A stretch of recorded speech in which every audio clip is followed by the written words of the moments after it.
Hi hello అందరు ఎలా ఉన్నారండి? బాగున్నారా? నేను మాధవి. ఒక మంచి పాతకాలపు వంట, మంచి టేస్ట్, బాడీకి చలవ, అంతకు మించి మంచి హెల్తీ ఫుడ్ లక్ష్మీ చారు. చాలామంది వినే ఉంటారు కదా, కొంతమంది టేస్ట్ కూడా చూసే ఉంటారు. నేనైతే ఇదే ఫస్ట్ టైం చేయడం, టేస్ట్ కూడా ఇదే ఫస్ట్ టైం చూడడం. చాలా చాలా బాగుంది. ఎప్పుడో చిన్నప్పుడు అమ్మమ్మ వాళ్ళ ఇంట్లో విన్నాను, కానీ టేస్ట్ చూసానో లేదో కూడా తెలియదు. ఈ లక్ష్మీ చారు ప్రిపరేషన్ ఎలాగో చూసేద్దాం. మరి లక్ష్మీ చారు కోసం ఒక కుండ తీసుకోవాలి. ఒక కొత్త కుండ తీసుకొని దాన్ని శుభ్రంగా కడిగి పసుపు రాసి బొట్టు పెట్టి ఒక పవిత్రమైన ప్లేస్లో పెట్టాలి. అంటే కాళ్ళు కానీ చీపులు కానీ అవి తగలకుండా నీట్గా, ఎవరూ తగలకుండా ఉన్న ప్లేస్లో దేవుడి గదిలో కానీ కొద్దిగా హైట్లో కబోర్డ్లో అలా పెట్టుకున్నా బాగుంటుంది. ఈ మట్టి పాత్రని నేను మా ఫ్రెండ్ పెరుగు తోడు పెట్టుకోవడం కానీ తెచ్చుకున్నామండి. ఇది నాకు లక్ష్మీ చారుకు ఉపయోగపడింది. ఎవరైనా లక్ష్మీ చారు కోసం మట్టి పాత్ర తెచ్చుకోవాలనుకుంటే కుండలా ఉంటాయి కదా, చిన్న సైజు, అలాంటివి తెచ్చుకొని దాన్ని వాడుకోండి. నేను ఇది ఇంట్లో ఉంది కాబట్టి ఇది వాడాను. ముందుగా బియ్యం ఒకసారి నీట్గా కడిగేసి ఆ నీళ్లు ఉంచేసి రెండోసారి వేసిన నీళ్లు కడుగు అంటాం కదా, అది ఈ మట్టి పాత్రలోకి వంచుకోవాలి. అంటే ఫస్ట్ టైం కడిగేసి ఉంచేసిన తర్వాత మళ్ళీ రెండోసారి నీళ్లు వేసుకొని కడిగిన నీళ్లు కడుగు మనం ఆల్రెడీ పసుపు రాసి పెట్టుకున్న మట్టి పాత్రలోకి వేసుకోవాలి. వేసుకున్న తర్వాత మూత పెట్టేసుకోవాలి. తర్వాత మనం కడిగిన బియ్యం ఎసరు వేసి పొయ్యి మీద పెట్టి స్టవ్ వెలిగించి అన్నం వండుకోవాలి. మూత పెట్టిన బియ్యం ఒక పొంగు రాగానే ఒకసారి కలిపి సిమ్లో పెట్టుకున్నాం అనుకోండి, మెల్లగా ఉడికిపోతుంది. మనకు కావాల్సిన పదుల్లో చూసి మార్చుకోవాలి. అన్నం వంచిన తర్వాత ఆ గంజిని చల్లారిన తర్వాత ఒక గ్లాసులోకి వడపోసుకోవాలి. ఎందుకంటే చల్లారిన తర్వాత మేగడ కడుతుంది, అక్కడక్కడ అన్నం మెతుకులు కూడా వచ్చేస్తాయి గంజిలోకి. ఇవన్నీ పడకుండా నీట్గా వడపోసుకొని ఆ గంజి కూడా పాత్రలోకి వేసుకోవాలి. ఈ గంజి చిక్కగా ఉంది ఎందుకంటే నేను ముడి బియ్యం వాడాను. మన సన్న బియ్యం అయినా సరే బాగుంటుంది, కాకపోతే గంజి పలుచగా ఉంటుంది. ఆ గంజి కూడా ఇందులో వేసేసాను. ఫస్ట్ డే కంప్లీట్ అయిపోయింది, మూత పెట్టేసుకోవాలి. అలాగే సెకండ్ డే బియ్యంలో ఒకసారి నీళ్లు వేసి వంచేసుకొని రెండోసారి కడిగిన కడుగు నీళ్లు మళ్ళీ ఆ మట్టి పాత్రలోకి వేసుకోవాలి. అలాగే అన్నం వంచిన గంజి కూడా వడపోసుకొని వేసుకోవాలి. అలాగా ప్రతిరోజు కూడా ఒక 5-6 రోజులు చేయాలి. ఎప్పటికప్పుడు మూత మాత్రం పెట్టేయాలి, నీట్గా ఉంచుకోవాలి. అలాగే 3వ రోజు, 4వ రోజు, 5వ రోజు 5 రోజులు పూర్తయ్యేసరికి ఇలా ఫర్మెంటేషన్ అయింది. చూసారా ఎలా పులిసిందో? ఇదంతా మంచి బ్యాక్టీరియా అనమాట. గంజి పులియడం వలన ప్రోబయోటిక్స్ తయారవుతాయి, ఇమ్యూనిటీ బూస్ట్ అవుతుంది. అంతేకాకుండా విటమిన్ B12, విటమిన్ K పుష్కలంగా ఉంటాయంట ఇందులో.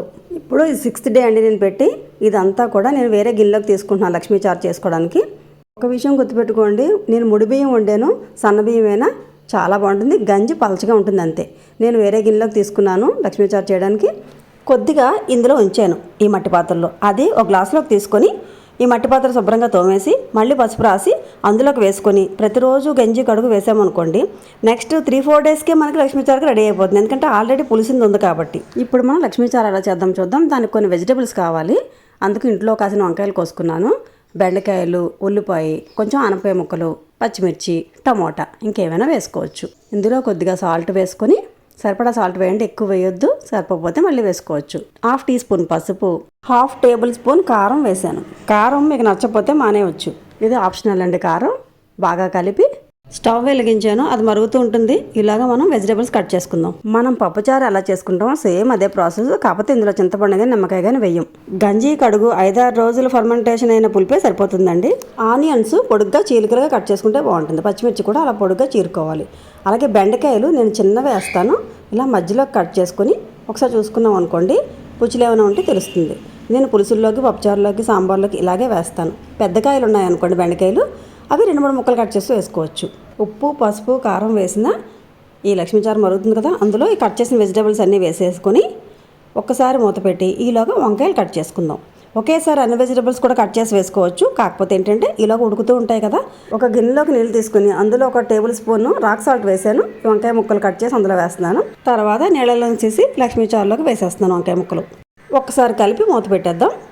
అలాగే ఎర్ర టమాటాలు ఒక 2 తీసుకున్నాను, అవి కూడా పెద్ద పెద్ద ముక్కలు కట్ చేసి అందులో వేసేసి మూత పెట్టి ఒక 10 నిమిషాలు సిమ్లోనే ఉడకనివ్వాలి.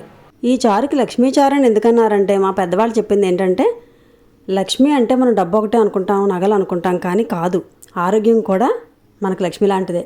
కాబట్టి ఆరోగ్యానికి చాలా మంచిదైన ఈ చారుని లక్ష్మీ చారు అని పేరు పెట్టారంట. బాగుంది కదా. ఇదిగోనండి 10-12 నిమిషాలు అయింది, ముక్కలు బాయిల్ అయిపోయి మీకు చూపిస్తున్నాను చాకుతో నొక్కి. ఇప్పుడు ఒక గుప్పుడు కరివేపాకు తీసుకొని అందులో వేసి మూత పెట్టేద్దాం. స్టవ్ ఆఫ్ చేస్తానండి. లక్ష్మీ చారు ప్రిపరేషన్ పెద్ద కష్టమేం కాదండి. మార్నింగ్ పూట ఒక 10 మినిట్స్ దాన్ని స్పెండ్ చేస్తే సరిపోతుంది. వెజిటబుల్స్తో పాటు మరిగిన లక్ష్మీ చారుని తిరగమాత వేసుకుందాం. ఒక మూకుడు తీసుకొని తిరగమాతకు సరిపడా ఆయిల్ వేసుకుని 1 టీ స్పూన్ ఆవాలు వేసుకుని ఆవాలు చిటపట్లు ఆడేటప్పుడు 4-5 వెల్లుల్లి డబ్బలు చెత్తకొట్టుకొని 2 ఎండుమిర్చి, కొంచెం కరివేపాకు, కొంచెం జీలకర్ర. ముందు వెల్లుల్లి వేసుకున్నాను.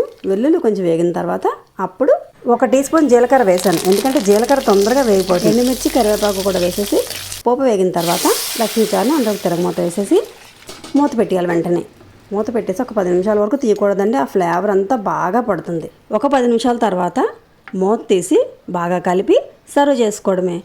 వాసన అయితే చాలా గుమ్మగుమ్మలు ఆడిపోతుందండి. టేస్ట్ కూడా చాలా బాగుంది. అందరూ ట్రై చేయండి. మన తాతమ్మలు అమ్మమ్మలు కాలం నాటి ఈ లక్ష్మీ చారుని మనం తిని మన పిల్లలకు కూడా పెడదాం. ఓకేనా ఫ్రెండ్స్? ఈ వీడియో కనుక మీకు నచ్చినట్లయితే like, share and subscribe. Thank you.